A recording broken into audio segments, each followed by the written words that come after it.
Assalamualaikum dan salam sejahtera. So kita jumpa lagi dalam siri urang kaji matematik tingkatan 5. Jadi untuk hari ini kita akan fokuskan kepada bab yang kelima, iaitu nisbah trigonometri.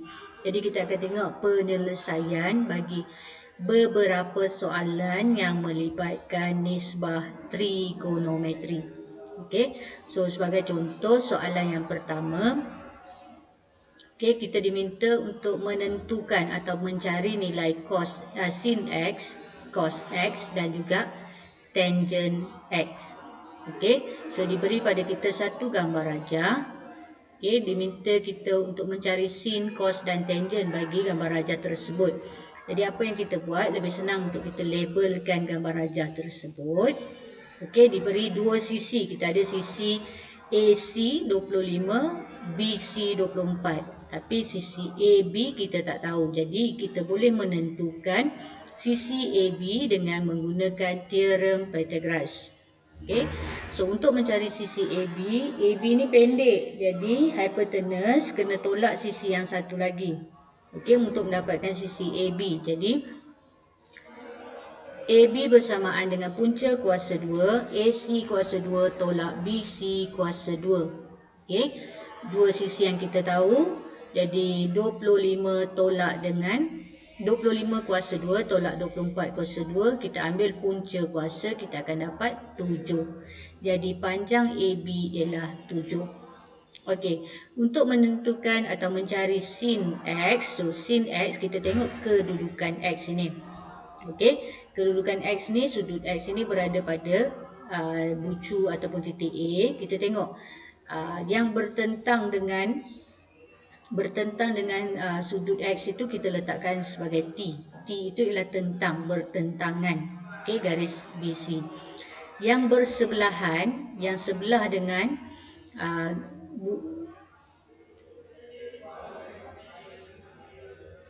sudut X itu kita letakkan S, iaitu mewakili sebelah. Dan garis yang paling panjang itu kita letakkan sebagai hypotenuse H. Biasanya untuk kenal pasti hypotenuse ni dia paling panjang dan juga dia adalah bertentangan dengan sudut tepat. Okey, garis hypotenuse bertentangan dengan sudut tepat. Jadi kita dah ada STH.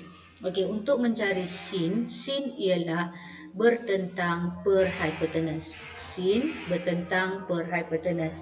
Saya takut hantu. Jadi sin ialah tentang per hypotenuse. Tentang kita ialah 24. Hypotenuse kita ialah 25. Jadi sin X bersamaan 24 per 25. Untuk mencari cos X, cos ialah sebelah per hypotenuse. Sebelah per hypotenuse. Okey. So S dia adalah 7. Hypotenuse dia ialah 25. Jadi cos X bersamaan dengan 7 per 25. Untuk mencari tangent, tangent adalah setentang, tentang per sebelah. Okey, tentang dia ialah 24, sebelah dia ialah 7. Okey, so ini ialah cara bagaimana kita nak mencari sin, cos dan juga tangent bagi suatu sudut. Okey, kita tengok lebih kurang soalan yang lebih kurang sama. Okey, bila diberi gambar rajah pada kita, lebih mudah untuk kita labelkan. Okey, supaya saya senang nak tunjuk, saya labelkan. Okey, di sini kita ada panjang AC dan AB diberi, tapi panjang BC ni tak diberi. Kita tengok BC ni dia bertentangan, garis yang bertentangan dengan sudut tepat, bermaksud BC ni ialah garis hypotenuse. Jadi untuk mencari garis hypotenuse, kita kena tambahkan dua garis yang lain tu, kita ambil kuasa 2, punca kuasa 2. Okey, punca kuasa 2, AC kuasa 2 tambah AB kuasa 2. Okey, kalau nak mencari hypotenuse, dua garis yang lain tu kita tambah. Okey. Jadi kita ada 48 kuasa 2 tambah 14 kuasa 2, kita dapat, kita ambil punca kuasa, kita dapat 50. Jadi panjang BC ialah 50. Kemudian kita tengok X. Mana kedudukan X? Okey, kedudukan X berada di bucu C. Jadi yang bertentangan dengan X itu ialah T, tentang. Yang bertentangan kita letakkan T. Yang sebelah dia kita letakkan S, yang panjang, yang hypotenuse kita letakkan H. Okey, ingat tadi sin ialah setentang per hypotenuse, T per H, tentang per hypotenuse. Jadi 14 per 50. Kadang kita boleh permudahkan, kita permudahkan. Jadi 7 per 25. Okey, untuk cos ialah sebelah per hypotenuse, sebelah per hypotenuse. Okey, so jadi cos ialah 48 per 50 ataupun 24 per 25. Dan untuk tangent ialah tentang per sebelah, tentang bertentangan per dengan sebelah. Jadi 14 per 48. Jadi kita permudahkan, kita dapat 7 per 24. Okey. Okey, seterusnya soalan ini diubah sikit. Dia tanya panjang AC. So panjang AC itu sebenarnya panjang yang dia letakkan tanda soal. Jadi kita labelkan, okey, ABC. Jadi soalan tanya berapa panjang AC ni. Okey, nak cari panjang AC. So kita tengok soalan. Dia dah bagi dalam soalan yang cos X ialah 63 per 65. Kita tahu bahawa cos ialah sebelah per dengan hypotenuse. Kita tahu bahawa cos ialah sebelah per hypotenuse.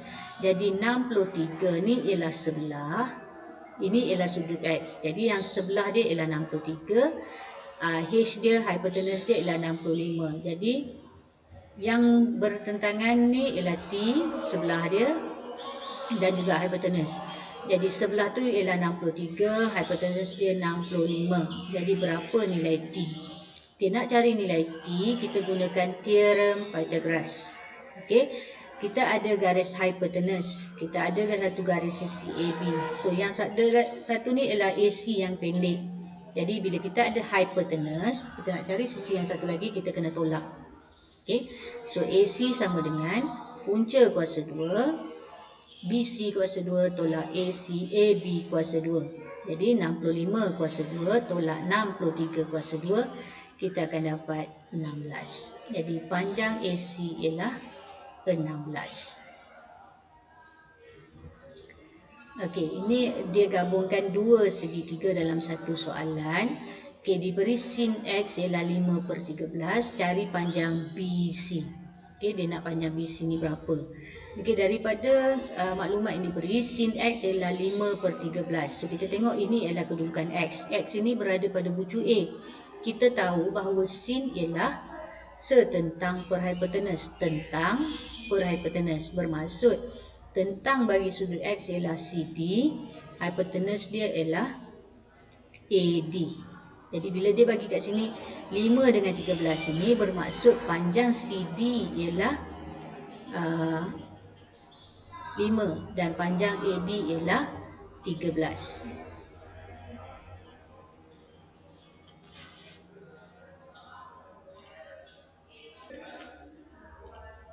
Okey, kita ada panjang CD ialah 5, panjang AD ialah 13. Tapi kita tengok di sini diberi panjang AD dalam gambar rajah 52. Jadi kita tahu bahawa 13 darab 4 kita dapat 52.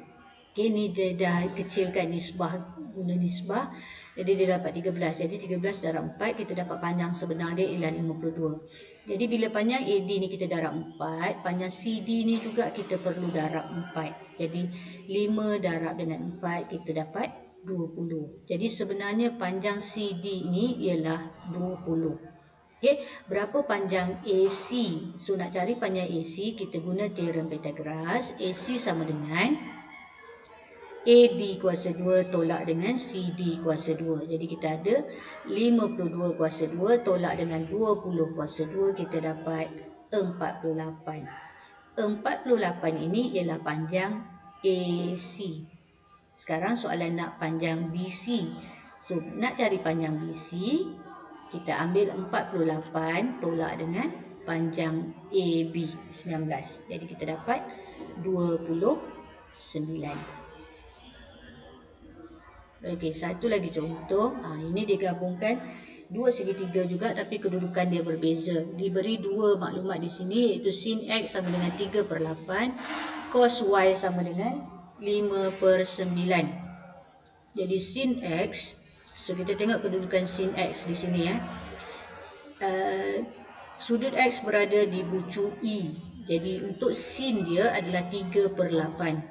Kita tahu bahawa sin ialah setentang per dengan hipotenus. Maksudnya di sini panjang sin X ni 3/8 ni adalah panjang AD per dengan AE. Okey, AD per AE kita dapat 3/8. Tapi kita tengok di sini diberi dalam gambar raja panjang AE ialah 24. Bermaksud 8 darab dengan 3 kita dapat 24. Jadi panjang AD juga kita kena darabkan dengan 3. Okey, jadi kita dapat panjang AD ialah 9. 9 ini adalah panjang sebenar. Okey, sekarang kita fokuskan kepada segitiga ABC. Okey, ABC. Cos Y ialah 5/9. Kita tahu bahawa cos Y, cos ialah sebelah per hipotenus. So cos Y ialah AB per dengan AC. Jadi AB kita dapat 5/9. AB ialah 5, AC ialah 9. Tapi kita tengok di sini, AB tu dia bagi kat kita 40. Panjang sebenar dia 40. Dalam ini dia bagi 5. Jadi bermaksud 5 darab dengan 8. So 5 darab dengan 8 baru kita dapat 40. Maksudnya kalau 5 darab 8, AC ni juga kita kena darab dengan 8. AC ni tadi kita dapat 9. Okay, AC tu panjang dia 9. Jadi bila AB darab dengan 8, AC pun kita darab dengan 8. Jadi kita dapat 72. Jadi panjang AC ialah 72. Bagaimana kita nak mencari panjang DC? So nak cari panjang DC, maksudnya AC tolakkan dengan AD. Okay, jadi 72 tolak dengan 9. Kita dapat panjang DC ialah 63. Okey, itu adalah beberapa contoh soalan yang melibatkan nisbah trigonometri. So harapnya kamu dapat menyelesaikan, memahami cara untuk mencari sudut-sudut ataupun panjang bagi satu segitiga tu, sisi segitiga jika diberi nisbah trigonometri. Okey, so kita akan jumpa lagi dalam tajuk yang seterusnya.